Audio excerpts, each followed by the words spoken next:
low GI carbohydrate options is a really good start to help manage blood glucose levels so they're going to have less of an impact.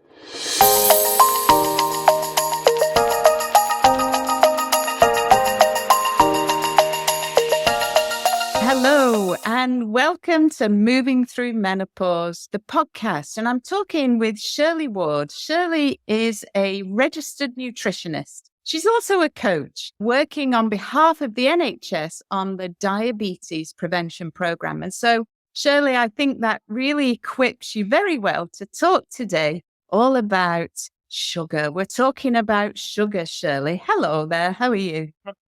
Hello, Philippa. Thank you very much for inviting me. Yes, really well, thanks. And really looking forward to our discussion. Yes, as you rightly said, I work a lot with those with prediabetes. So talk about sugar and blood glucose on a daily basis. So more than happy to continue that. Good. Well, I'm happy to hear that.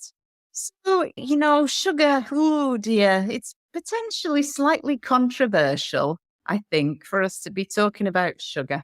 But tell me, Shirley, some of the truths about sugar, if you don't mind. Okay, yes. Well, I think maybe a good place to start is to think about there's different types of sugar. So let's roughly group sugars into two areas. One being refined sugar, the type of sugar that is added to a lot of the things we like, biscuits, cake, and, actually in quite a lot of processed foods as well, which you might not be aware of, ready meals, etc. And our body really isn't equipped or developed to deal with that type of sugar. Because that type of sugar is going to immediately be released into our bloodstream as pure energy. Okay. So that sugar has actually been produced from sugarcane. Now, if, sugar, when it's within sugarcane, is actually more balanced. That sugarcane is a really good source of fiber. Okay, so if we ate a piece of sugarcane, it would have far less impact on our blood glucose levels than having a shot of sugar, if you like, or a sugary food, because that fiber is moderating the release of the sugar or as glucose into the bloodstream. Whereas sugar on its own, it's got no element of fiber there. It's lost all the vitamins and minerals that sugarcane would have naturally contained. So it's just high levels of energy. Okay, so we do need energy. We are fueled by a glucose, which we convert most effectively from carbohydrates. And we need regular amounts of that for our mental energy and our physical energy, but we need it in a form that is moderated into the bloodstream. So we're not creating blood sugar spike and creating a whole lot, a lot of imbalance for the body. That blood sugar spike is going to stimulate the production of a hormone called insulin. I'm sure that's one that's very familiar to you. And insulin's got a couple of roles in the body. One of its main roles is to drive that glucose from the bloodstream into the cells. Okay, because if the cells can't receive that glucose, they're not going to get energy to function. And also, insulin will store any excess that's not used as energy for future energy stores as initially in the liver, and then when that's filled as fat stores. Okay. Other group of sugars, if you like, are foods that naturally contain sugars. Fruit might spring to mind, Philippa. So fructose is the fruit sugar. Now, fruits can be included as part of a balanced, healthy lifestyle because it's not just containing that sugar. It's containing fiber, it's containing vitamins, it's containing, so, that's just an example. And milk, cow's milk products is another example of a naturally containing of sugar that is naturally contained in food. Again, milk contains protein as well as lactose, the milk sugar, as well as vitamin D, as well as calcium. So it's more balanced. So just wanted to sort of clarify those types of sugar. Yeah, I mean, that's important for us to appreciate that we're, not all sugar is equal. And some is better than others. You can imagine, when you were talking about sugar cane, I don't know why I always think of bamboo when people talk about sugar cane, but that kind of fibrous thing. And Very chewing on that, I'm pretty sure that it would take quite a while to get the teaspoons or tablespoons of sugar that can be particularly in some processed foods. So yeah, just think about that next time you're wolfing it down. Now, Indeed. yeah, so you kind of alluded a little bit to what happens in our bodies when we eat sugar. The fact that we need, glucose is part of that energy release cycle in the cells, and that we do need these sugars. Everything, all of the carbohydrates that we will be broken down into that molecule. Now, and you did talk a little bit about the rate at which we metabolize and insulin and all of that. But this can become a bit kind of cyclical in nature, can't it? That sugar has an effect on us that then is somehow creating this peaks and troughs. The sugar roller coaster that we're trying to get off is the thing. To get off it in the first instance, we've got to break this cycle, haven't we? So what is it? How is this cycle coming about? Can you explain that? Yeah, of course. So thinking about different types of carbohydrates. So I was alluding earlier to sort of quick release carbohydrates, if you like, for want of a better term. So those sugary foods. So say, for example, you have a cake or a biscuit, and it's going to contain quite a lot of sugar in it. And it's a pretty refined product. So, most cakes and biscuits, will be a bit lacking in fiber. So that sugar, that refined sugar they contain, will be digested and released into the bloodstream at quite a quick rate. Hence creating that blood sugar spike. Okay, so it's released into the bloodstream really quickly. And as you alluded to earlier, it's the rate at which, glucose is released into the bloodstream, which is something to bear in mind. And because there's no fiber to slow down or moderate its release, you've got this quick blood sugar spike, but it's not sustained.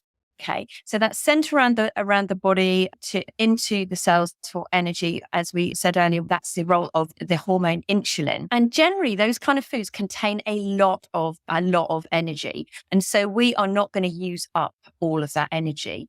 So that excess energy is going to be stored, as said, initially in the liver, and then as fat in fat cells for future energy stores. So reserved as fat. Okay, so you've got this blood sugar spike, and then fairly quickly that blood sugar dip.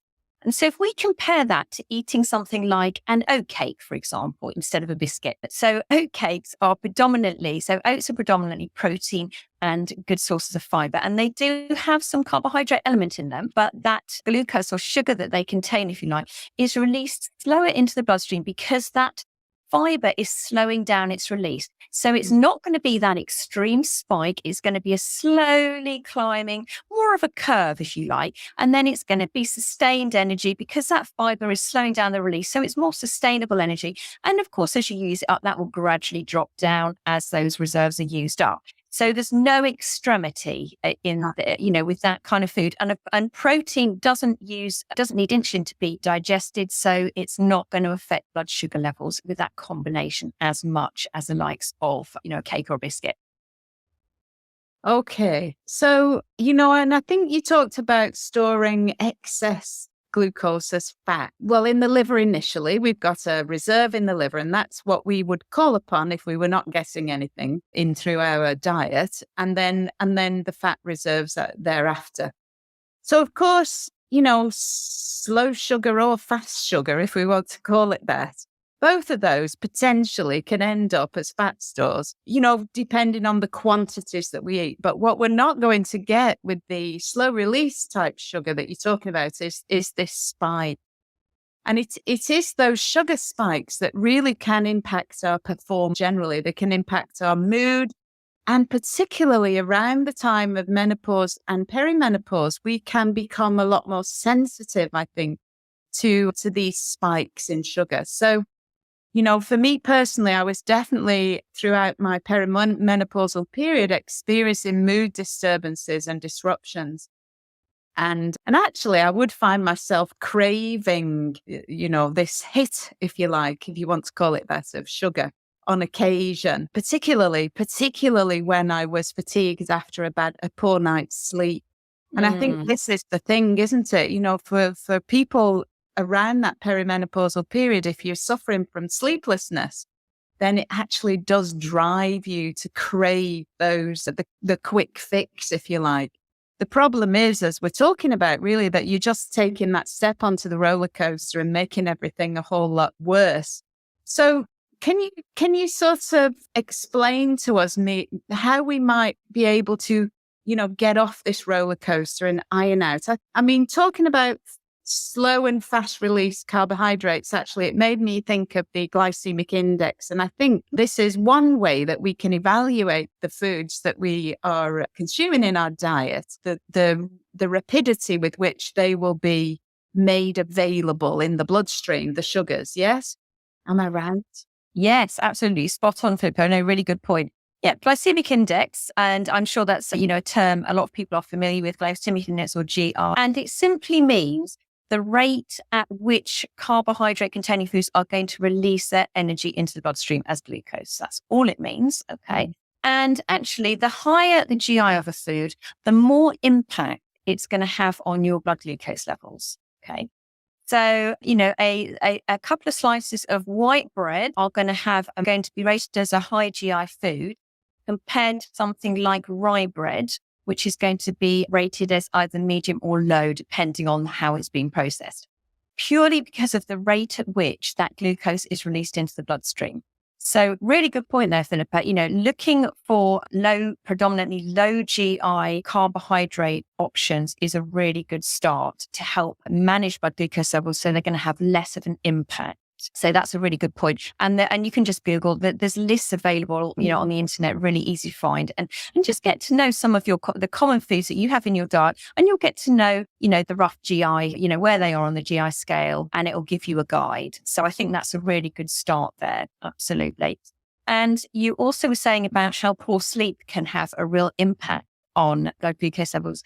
Interesting link there, actually.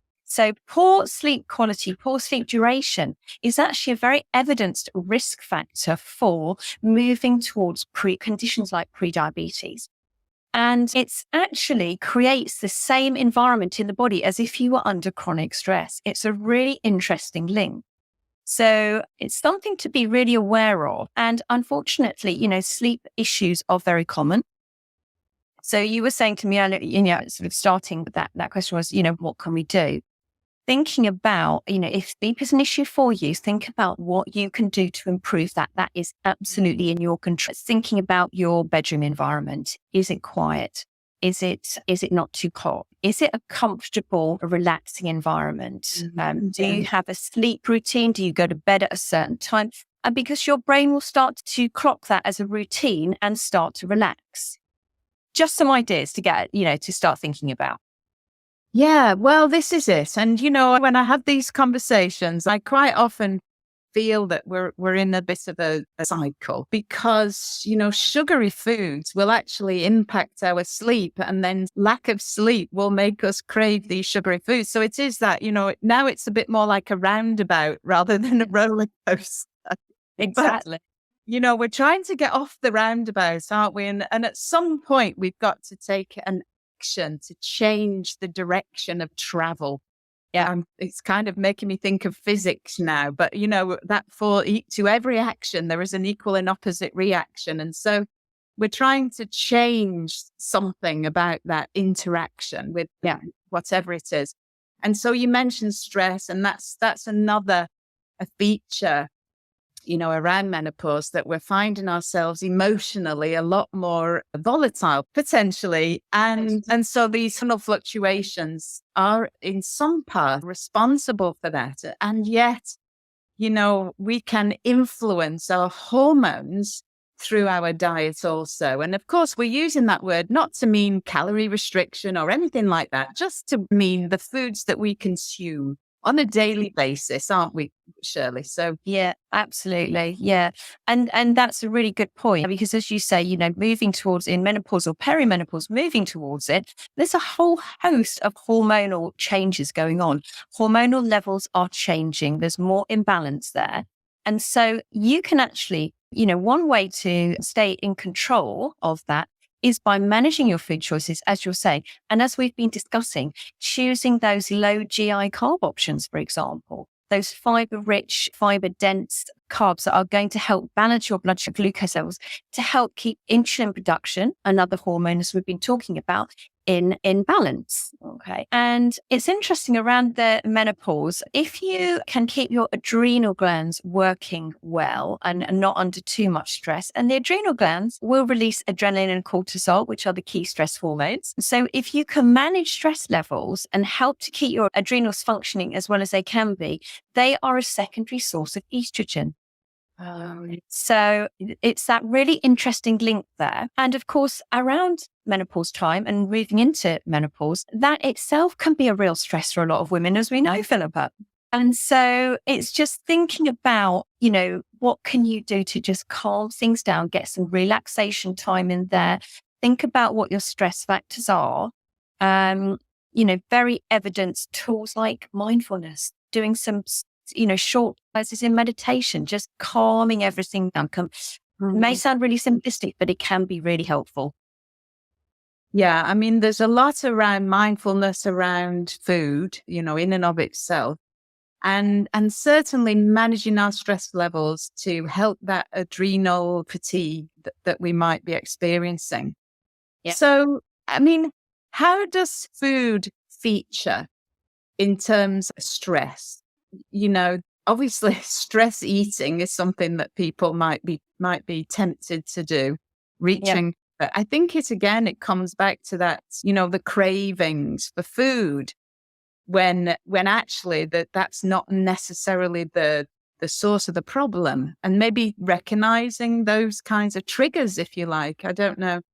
Yeah, I think that's a really good point, Philippa. I mean, going back to what we were talking about earlier with, food choices and how some, certain foods will have different effects on your blood glucose levels. Mm-hmm. So, for example, the stress process we talked about earlier. So, when you're feeling stressed, when you're moving into that fight or flight response, then your body is responding by driving adrenaline and cortisol into your bloodstream to give you energy to run or fight. So it's a real stimulating effect. Okay. And think about the similarity of you having some sugary food. Okay. That's driving, and of course, adrenaline and cortisol are driving glucose into the bloodstream to provide that energy to the cells.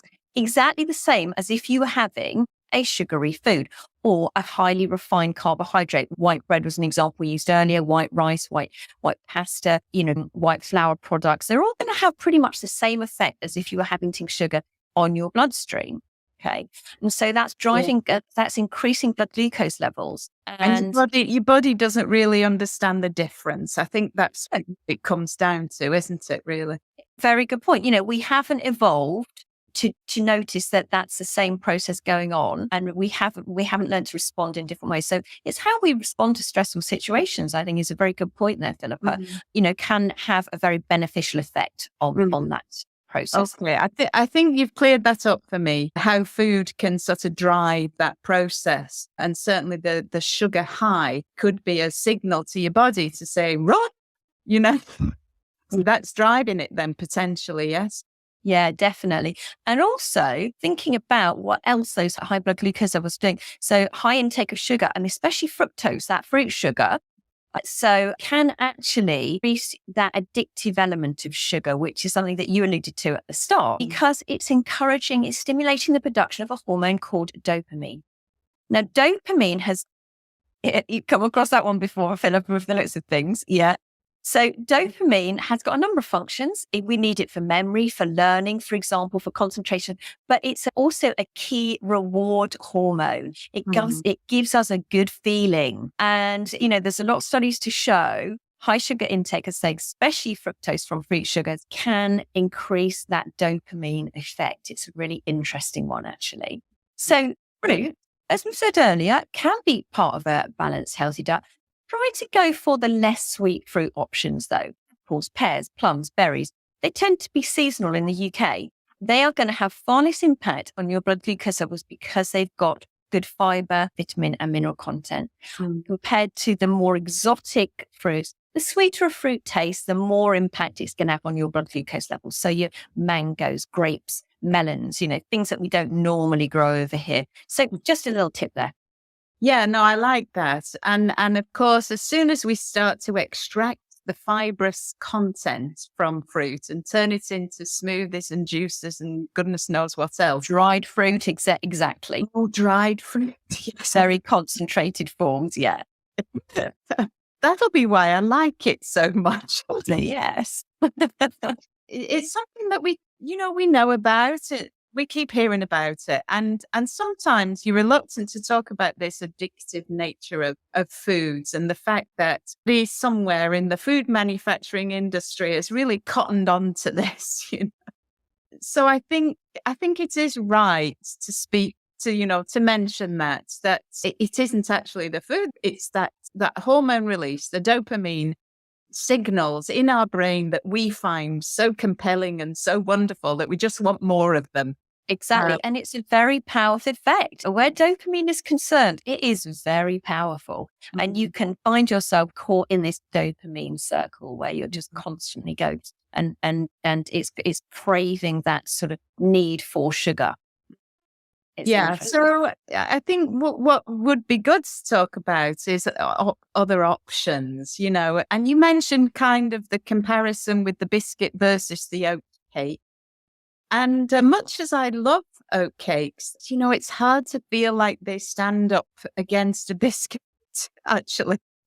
Okay.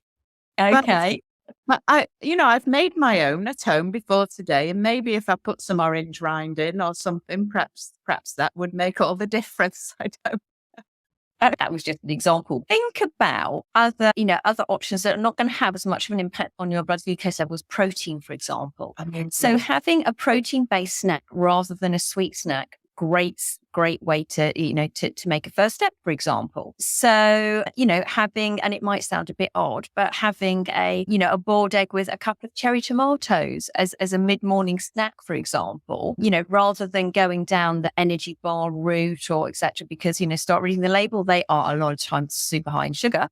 So it's going to have less of an impact because that protein doesn't need insulin to be digested. Okay. And protein is going to promote satiety. It's going to keep you fuller for longer.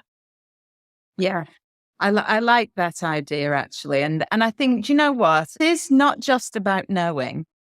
It is also about changing how we feel about these things, changing the associations that we might have with those foods that sometimes get labeled treats. And that's somehow the fact that actually, I think I'm right in saying that the dopamine will begin to be produced even before this stuff is entering your digestive system in anticipation of these foods that we crave or enjoy or have learned to associate with treats and reward and such. So it's that's a piece that we need to address, isn't it? Changing how we feel. You mentioned a boiled egg and cherry tomatoes, and those are both things that I really enjoy.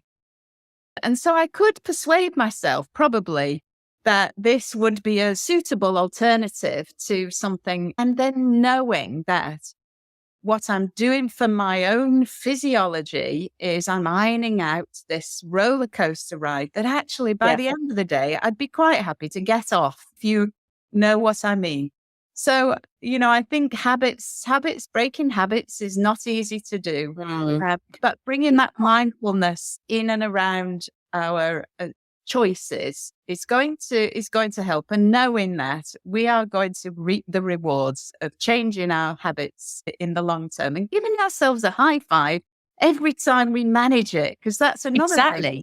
Acknowledging your achievements, absolutely. And write down a little list of rewards for yourself. We're all individuals. We all are, reward ourselves in different ways. But absolutely acknowledging, I think that's a really important part, Philippa. See how far you've come when you've made a change and, you're continuing with that. Be proud of it and acknowledge it. It's a way of being kind to yourself. And by being kind to yourself, you're keeping that realistic element in there. It's helping to keep you on track. Absolutely. See this a lot with all the, lovely people that we have on the groups that I deliver. So yeah, really good point. Well, on that note of treating ourselves with something other than sugar, I think that would be a good place for us to call a halt to proceedings.